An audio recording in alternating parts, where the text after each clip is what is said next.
بسم اللہ الرحمن الرحیم والصلاة والسلام علی سید المرسلین والحمد للہ رب العالمین۔ آج ہم سورہ الانفطار کے بارے میں بات کریں گے۔ سورہ الانفطار یہ مکی صورت ہے۔ اس صورت کا جو ٹائٹل ہے انفطار، اس کا مطلب ہوتا ہے کسی چیز کا پھٹ جانا، کسی چیز کا دو حصوں میں بٹ کر پھٹ جانا، بالکل الگ الگ ہو جانا، اس کو انفطار کہتے ہیں۔ اس صورت میں اللہ تعالیٰ نے جزا و سزا کے دن کو ریمائنڈ کرایا ہے، اس کو یاد دلایا ہے، اور انسانوں کو یہ بھی بتایا ہے کہ انسان غیر معقول طریقے سے، یعنی بالکل اللاجیکلی، یعنی وہم اللاجیکلی انہوں نے اپنے آپ کو اس گمان میں کر رکھا ہے کہ دنیا ہی سب کچھ ہے، اور دنیا میں جو کچھ وہ کریں گے وہی سب کچھ ہے،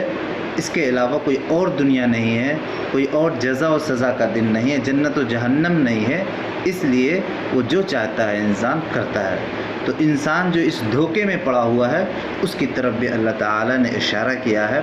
اور پھر اللہ تعالیٰ نے اس صورت میں یہ بات بھی بتائی ہے کہ انسان دھوکے میں نہ آئے، انسان بالکل دھوکے میں نہ آئے، کیونکہ اللہ تعالیٰ نے اس دنیا کو امتحان گاہ بنایا ہے، اور اس دنیا کو امتحان گاہ بنانے کے ساتھ ساتھ اللہ تعالیٰ نے ہر انسان کے ساتھ فرشتوں کو جوڑ رکھا ہے، جو ان کے سارے اعمال کو دیکھ ریکھ کر رہے ہیں، اور وہ جزا و سزا دے گا، اور پھر جو جزا و سزا کے مطابق جو ہے وہ جنت و جہنم میں جائیں گے۔ یہ ساری باتیں اس صورت میں بیان کی گئی ہیں۔ آئیے ہم صورت کا ترجمہ اور اس کی تفسیر کرتے ہیں تو بات بالکل واضح ہو جائے گی۔ آج ہم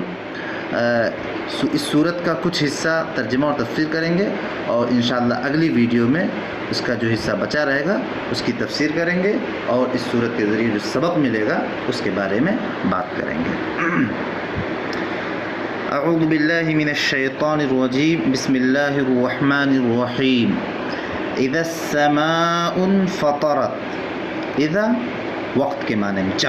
جب کے معنی میں، السماء آسمان، انفطرت پھٹ جانا، یعنی جب آسمان پھٹ جائے گا۔ یہاں پر وہ منظر بیان کیا جا رہا ہے کہ جب قیامت برپا ہوگی، یعنی جب قیامت جب شروع ہوگی تو کیا کیا منظر ہوگا، اس کے بارے میں یہاں بیان ہو رہا ہے کہ اس وقت جو ہے آسمان پھٹ جائے گا، آسمان بالکل ٹکڑوں میں بٹ جائے گا۔ وَإِذَا الْكَوَاكِبُ انتثرت، اور جب ستارے، کواکب کہتے ہیں ستارے کو، اور جب ستارے انتثرت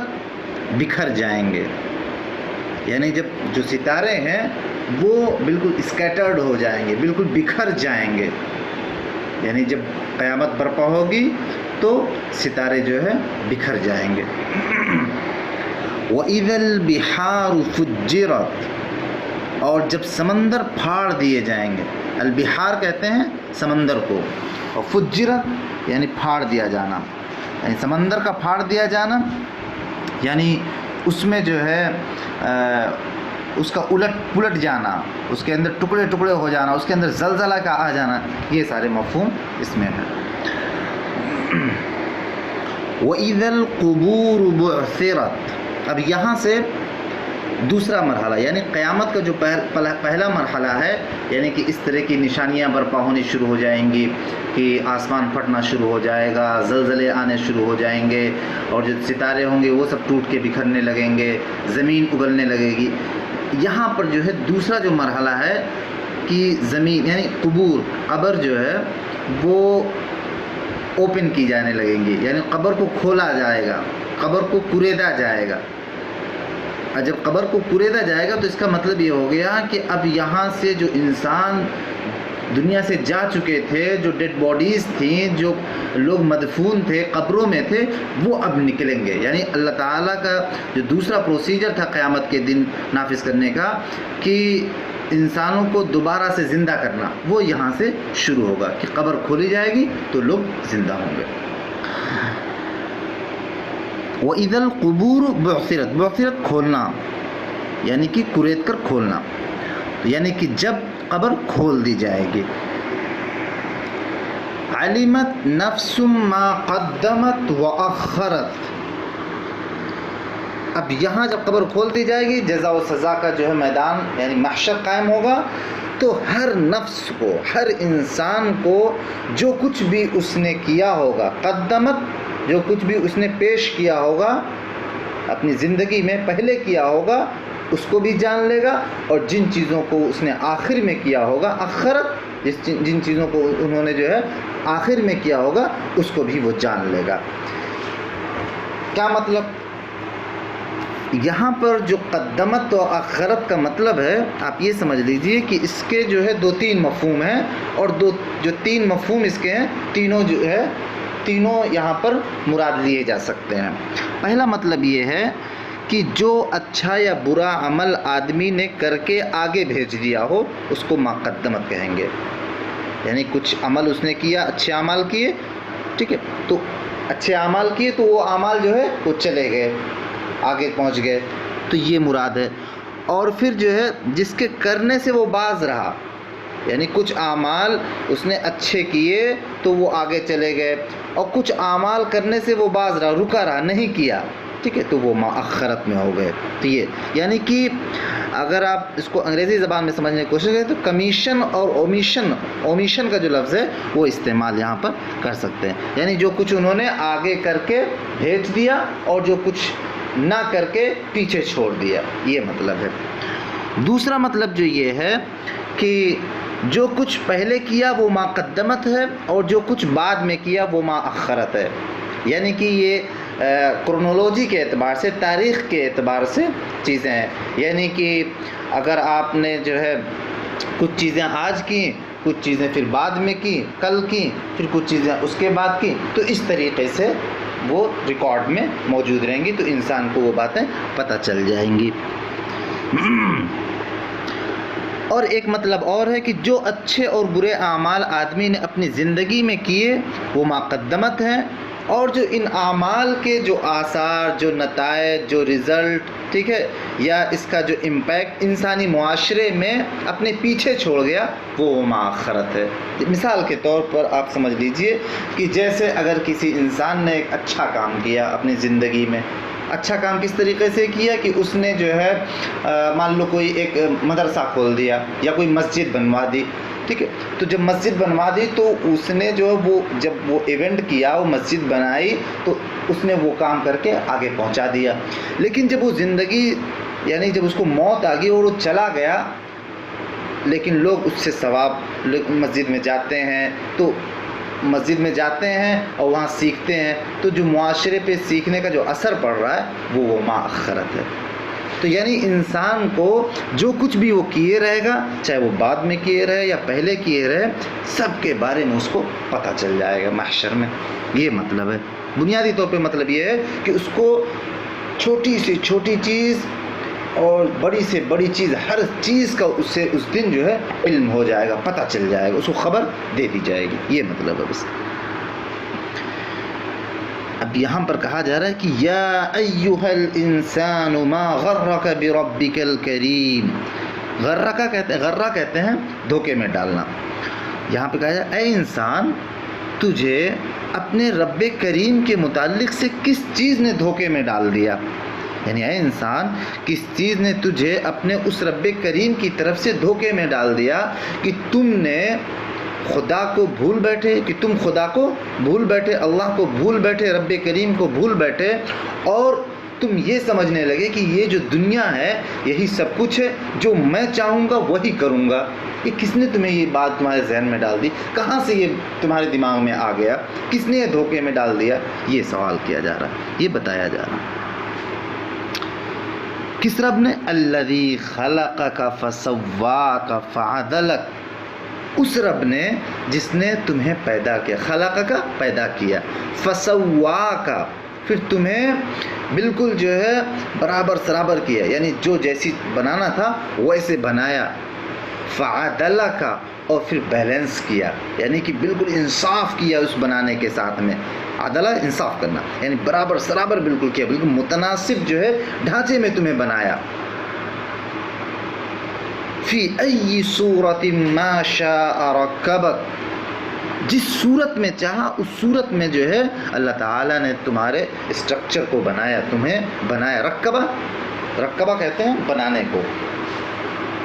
یعنی جوڑ جوڑ کر بنانے کو رکبہ کہتے ہیں۔ کیا مطلب؟ اب اس کا مطلب یہ ہوا کہ تمہیں، اے انسان، تمہیں کس چیز نے دھوکے میں ڈال دیا؟ اس رب کے تئیں جس نے تمہیں پیدا کیا، تمہیں جو ہے ایک خوبصورت شکل دی، تمہارے لیے متناسب جو ہے ڈھانچہ تیار کیا، جیسی صورت چاہی اس صورت میں اللہ تعالیٰ نے تمہیں بنایا۔ اتنے سارے احسانات اللہ تعالیٰ نے تم پر کیے، اس کے باوجود تم جو ہے اللہ تعالیٰ کے تئیں دھوکے میں پڑے ہوئے ہو۔ کس چیز نے تمہیں دھوکے میں ڈال دیا؟ کس نے تمہیں دھوکے میں ڈال دیا؟ جب تم کچھ نہیں تھے تب اللہ تعالیٰ نے تمہیں بنایا، جب تمہارے اندر کچھ بھی نہیں تھا اس نے جو ہے اپنی حکمت کے ذریعے، اپنی دانائی کے ذریعے ایک سب سے مناسب جو ڈھانچہ ہو سکتا تھا اس ڈھانچے میں تمہیں بنایا، اور جو ہے جس صورت میں تمہیں جو بہترین صورت ہو سکتی تھی اس صورت میں بنایا، اس کے باوجود بھی تم جو ہے اسے بھلا بیٹھے ہو۔ ایسا کس نے تمہیں، کس چیز نے تمہیں یہ بات ڈال دی؟ تم ذرا سا بھی اگر تم خیال کرتے، غور کرتے، اگر تم مختلف قسم کے جانوروں کو دیکھتے تو بھی تم جو ہے شکر گزار ہوتے کہ اللہ تعالیٰ نے کتنے بہترین جو ہے نعمت سے مجھے نوازا ہے، کتنی بہترین مجھے صورت سے نوازا ہے، کتنی بہترین مجھے جو ہے عقل سے نوازا ہے، دماغ سے نوازا ہے، زبان سے نوازا ہے، تو تم خود جو ہے شکر گزار ہوتے۔ لیکن کیا وجہ ہے کہ تم دھوکے میں پڑے ہوئے ہو، کہ تم اللہ تعالیٰ کو بھلائے بیٹھے ہو، تم جو ہے اللہ تعالیٰ کے بتائے ہوئے احکامات کو، بتائے ہوئے قوانین کو تم جو ہے نظر انداز کیے ہو؟ کیا بات ہے؟ اس کی طرف اللہ تعالیٰ اشارہ کر رہا ہے۔ پھر اللہ تعالیٰ خود کہہ رہا ہے کلا بل تکذبون بالدین، ہرگز نہیں، یعنی کوئی معقول وجہ نہیں ہے، بل تکذبون بالدین، بلکہ تم جزا و سزا کے دن کا انکار کرتے ہو۔ حقیقت بات یہ ہے کہ تم جو ہے صرف اور صرف جو ہے ایک وہم میں پڑے ہوئے ہو، ایک جو ہے دھوکے میں پڑے ہوئے ہو، اور یہ دھوکہ جو ہے تم نے خود اپنے آپ میں پال لیا ہے، غرور اور تکبر اور اپنے آپ کو سب کچھ سمجھنے کی بنیاد پر، کہ تم سوچ رہے ہو کہ آج میں کچھ کر دیتا، کہ انسان جو ہے کچھ کر دیتا ہے، کچھ غلط بھی کرتا ہے تو فوراً اللہ تعالیٰ تو سزا دیتا نہیں ہے، تو یہ سمجھتا ہے کہ انسان یہ سمجھنے لگتا ہے کہ ارے جو کچھ میں کر رہا ہوں وہی سب کچھ ہو رہا ہے، کوئی اللہ تعالیٰ نہیں، کوئی نعوذ باللہ کوئی جنت و جہنم نہیں، کوئی جزا و سزا نہیں۔ ایسا نہیں ہے، اللہ تعالیٰ نے حکمت کے مطابق، ایک جو ہے دانائی کے مطابق اللہ تعالیٰ نے ہر چیز کو جو ہے منظم طریقے سے رکھا ہے، اس نے جزا و سزا کا دن مقرر کر رکھا ہے، تمہیں ڈھیل دے رکھی ہے، تو اس کا یہ مطلب نہیں ہے کہ جزا و سزا کا دن نہیں ہے، بلکہ جزا و سزا کا دن ضرور بھی ضرور ہے، یہ کہنے کا مطلب۔ پھر اللہ تعالیٰ کہہ رہا ہے کہ وَإِنَّ عَلَيْكُمْ لَحَافِظِينَ، اور صرف تمہیں ایسے پیدا نہیں کر دیا ہے اور تمہارے اعمال کو جو ہے یوں ہی نہیں چھوڑ دیا ہے، تم جو سمجھ رہے ہو کہ تم جو ہے شتر بے مہار کی طرح جو ہے جس آزاد ہو، جو چاہ رہے ہو کر رہے ہو، جو غلط اور سلط کا کوئی مطلب اس میں امتیاز نہیں برت رہے ہو، نہ حلال اور حرام میں امتیاز برت رہے ہو، تم سوچ رہے ہو کہ اللہ تعالیٰ نے تمہیں ایسے ہی چھوڑ رکھا ہے۔ اللہ تعالیٰ نے تم پر جو ہے محافظین، نگراں مقرر کر رکھا ہے، اللہ تعالیٰ نے تم پر نگراں مقرر کر رکھا، اور وہ کیسے نگراں ہے؟ اللہ تعالیٰ اگلی آیت میں بتا رہا ہے کہ کرامن کاتبین، وہ کرامن معزز، کاتب لکھنے والے، یعنی کہ وہ معزز کاتب کی شکل میں اللہ تعالیٰ نے نگراں مقرر کر رکھا ہے، اور یہ جو ہے یہ معزز ہیں اور لکھنے والے ہیں، یہ معزز اللہ تعالیٰ نے جو ان کی معزز کی صفت بیان کی ہے، یعنی ان کے شریف ہونے کی جو صفت بیان کی ہے، وہ اس لیے بیان کی ہے کہ وہ ایسا نہیں ہے کہ دنیاوی جو ہے نگرانوں کی طرح ہیں یا گارڈ کی طرح ہیں کہ جو ہے وہ رشوت لے کے کچھ غلط لکھ دیں، کچھ ریکارڈ میں سے کچھ کم کر دیں، کچھ زیادہ بڑھا دیں، ایسا نہیں ہے۔ وہ جو ہے شریف لوگ ہیں، نوبل لوگ ہیں، ایسے لوگ ہیں جن کا جو عمل ہے وہ بالکل برابر لکھیں گے، کوئی نہ زیادہ نہ کوئی کم، نہ کسی میں کوئی کمی ہوگی نہ کسی میں کوئی زیادتی ہوگی، اور وہ ہر چیز کو لکھیں گے۔ یعنی کہ جو تم سمجھتے ہو دنیا میں، تم انٹیلیجنس کو دیکھتے ہو، اس سے تو بہت ساری چیزیں چوک ہو جاتی ہیں، لیکن یہ ایسے کاتب ہیں، یہ ایسے جو ہے نگراں ہیں جن سے کوئی بھی چیز چھوٹ نہیں سکتی، اور کوئی بھی چیز ان سے جو ہے غلط نہیں ریکارڈ ہو سکتی ہے، کیونکہ یہ شریف لوگ ہیں، اور جو ہے ان کو کوئی رشوت دے کر جو ہے کوئی بہلا پھسلا نہیں سکتا، کوئی ان کو رشوت دے کر غلط لکھوا نہیں سکتا ہے، دنیاوی انٹیلیجنس کی طرح یا دنیاوی محافظین کی طرح۔ اور ان کی جو ایک اور اہم صفت ہے کہ یعلمون ما تفعلون، جو تم کرتے ہو، جو کچھ بھی تم دنیا میں کرتے ہو، اس سے